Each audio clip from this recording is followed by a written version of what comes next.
நீங்கள் மாதம் சம்பளம் வாங்குறீங்களா? நான் ஏற்கனவே நிறைய பதில் சொல்லியிருக்கேன். முதல் செலவாக பண்ணுங்கள், கல்லுப்பு போய் வாங்கிட்டு வாங்க கடையில். அதுவும் வெள்ளிக்கிழமையாக வாங்க, ரொம்ப சுபிட்சம்.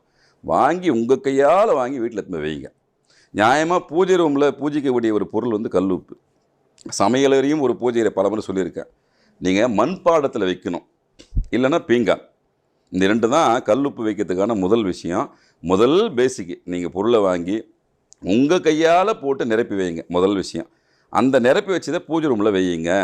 ₹1 காயினோ, ₹10 காயினோ, எவ்வளோ உங்கள் கையில் காசு இருக்குதோ அந்த காசை அதில் போட்டு வைங்க. First step. உங்களுக்கு நல்ல சக்தி உள்ளே வர்றதுக்கு, கெட்ட சக்தி வெளியே போகிறதுக்கு உங்கள் கையால் வெள்ளிக்கிழமை போயிட்டு உப்பு வாங்கினது வையுங்க. முதல் விஷயம். அதுக்கப்புறம் 2வது, நீர்நிலை சம்மந்தப்பட்ட இடம்னா இப்போ பாத்ரூம் இருக்குன்னு வச்சுக்கோங்களேன். சின்ன இடமா இருந்தாலும் பரவாயில்ல. உங்கள் கைக்கு எட்டாத தூரத்தில் ஒரு சின்ன கப்பில் ஒரு கண்ணாடி கோலையில் கூட வச்சிடலாம். கல் உப்பு போட்டு எந்தெந்த திசையெல்லாம் உங்களுக்கு வைக்க